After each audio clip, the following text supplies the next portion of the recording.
Lord Canning शासनकाल 1856 से 1862 ईस्वी।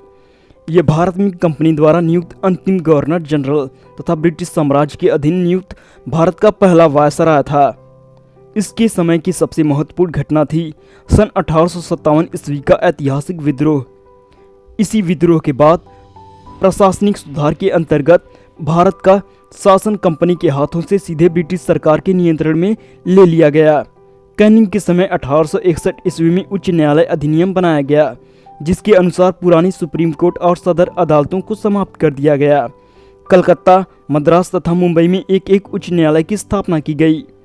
1866 ईस्वी में आगरा में एक उच्च न्यायालय की स्थापना की गई, जिसे 1875 ईस्वी में इलाहाबाद स्थानांतरित कर दिया गया।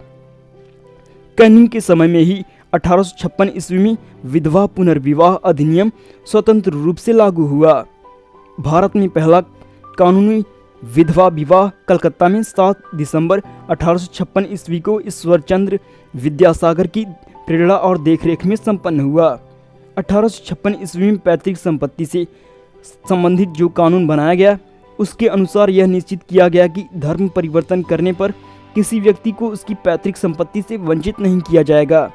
1857 ईस्वी में कैनिंग के समय ही महालेखा परीक्षक पद का सृजन किया गया, जो स्वतंत्रता के बाद नियंत्रक एवं महालेखा परीक्षक कहलाया।